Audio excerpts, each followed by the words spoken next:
Imaginez un peu, un monde où le destin des nations, des rois, des empires reposait entièrement sur les paroles d'une seule femme. C'est l'histoire fascinante de l'oracle de Delphes, une institution qui a littéralement tenu en haleine tout le monde antique. Allez, on plonge dedans. Il faut bien se remettre dans le contexte de l'époque. On est dans une société où les femmes avaient très peu de pouvoir, voire pas du tout. Et pourtant, au milieu de tout ça, il y avait ce rôle, peut-être l'un des plus influents de toute l'Antiquité, celui de la Pythie, la grande prêtresse d'Apollon. On la connaît mieux bien sûr sous le nom d'oracle de Delphes. Alors la grande question c'est, comment est-ce possible? Comment une femme a-t-elle pu détenir un tel pouvoir? Eh bien, sa journée ne commençait pas par de la politique ou des grandes décisions, non, non. Tout partait d'une préparation très intime, silencieuse, sacrée, un rituel absolument essentiel pour pouvoir devenir la voix des dieux. Ce qu'il faut comprendre, c'est que son pouvoir ne sortait pas de nulle part. C'était le résultat d'un processus hyper strict et très discipliné. D'abord, le jeûne, pour avoir l'esprit clair. Ensuite, la purification dans les eaux sacrées. Puis les offrandes pour apaiser son mental. En fait, chaque étape était pensée pour la transformer, pour la vider d'elle-même et en faire un canal pur pour le divin. Mais attention, même après toute cette préparation, rien n'était encore joué. Avant qu'elle puisse prononcer la moindre prophétie, il fallait obtenir la permission des dieux eux-mêmes. Et tout ça, ça se jouait en un seul instant. Un moment de pure tension. Imaginez la scène. Au cœur du temple, les prêtres accomplissent un rituel qui peut nous sembler un peu étrange. Ils prennent une chèvre vivante et ils l'aspergent avec l'eau sacrée de la source Castalie.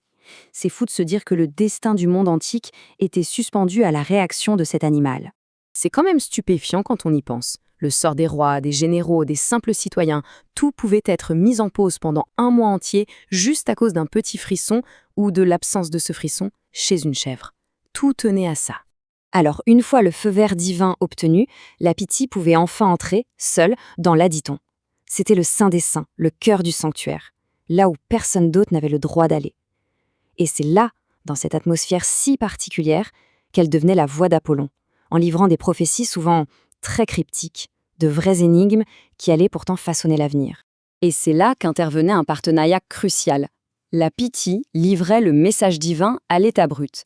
Mais ensuite, c'était le boulot des prêtres, des interprètes très expérimentés, de prendre ces paroles et de les mettre en forme. Le résultat, c'était souvent une énigme ou un conseil ambigu, ce qui, bien sûr, ajoutait encore plus au mystère de Delphes. Mais attention, il ne faut pas s'imaginer que Delphes était le seul endroit du genre. C'était le plus célèbre, c'est certain, mais la Pythie n'avait pas le monopole de la parole divine. Le monde antique était rempli d'oracles, et chacun avait ses propres rituels bien spécifiques. Sa plus grande rivale, par exemple, se trouvait à Didyme, dans la Turquie actuelle. Et là-bas, la méthode était complètement différente. Pas de vapeur, pas de transe mystérieuse, la prêtresse entrait en contact direct avec l'eau sacrée. C'était une toute autre approche pour recevoir la parole des dieux. Et que ces prophéties viennent de Delphes, de Didyme ou d'ailleurs, leur impact était absolument colossal.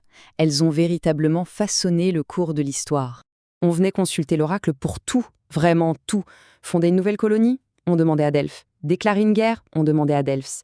Des décisions commerciales, des relations personnelles, tout y passait. Le sanctuaire est devenu un carrefour politique, culturel et religieux, le centre névralgique du monde antique. Et forcément, une telle influence crée une demande phénoménale. Et quand on dit phénoménal, le mot est faible. Pour se faire une idée, à son apogée, la Pythie pouvait enchaîner jusqu'à 4 cérémonies prophétiques en une seule journée, chacune pouvant durer des heures. Imaginez un peu la pression et la charge mentale que ça représentait.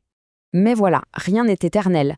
Après des siècles et des siècles d'influence, la voix de l'oracle a commencé à s'essouffler, à s'éteindre. Et tout ça a culminé en un dernier message. Un message assez troublant qui a marqué les esprits. On est au IVe siècle de notre ère. L'Empire romain est en pleine transition vers le christianisme. C'est là qu'arrive un empereur, Julien, qui lui est un païen convaincu. Et il a une ambition, inverser la tendance et restaurer la gloire des anciens dieux.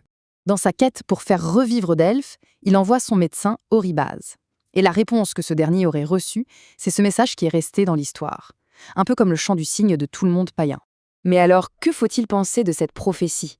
Est-ce que c'est vraiment un aveu de défaite, l'oracle qui annonce sa propre fin, ou est-ce que c'est plus compliqué que ça? La recherche moderne nous propose 2 pistes de réflexion, assez convaincantes. D'un côté, on a l'hypothèse d'une pure invention. Une histoire créée de toutes pièces par des auteurs chrétiens pour dire « Regardez, même leurs propres dieux admettent notre victoire ». C'est de la propagande, en somme. De l'autre côté, une théorie bien plus maligne, et si c'était un appel à l'aide déguisé des prêtres de Delphes? Une façon de dire à l'empereur « Le temple est en ruine, on a besoin de fonds pour le reconstruire ». Un coup de poker politique. Au final, qu'importe la véritable origine de ce message, une chose est sûre, il symbolise la fin d'une ère, la fin d'une institution qui avait guidé le monde occidental pendant plus de 1000 ans. C'est juste énorme. Le temple a fini par être démantelé. Ces rituels sont tombés dans l'oubli. Mais cette histoire, elle nous laisse avec une question qui, elle, est intemporelle. Une question qui résonne encore très fort aujourd'hui.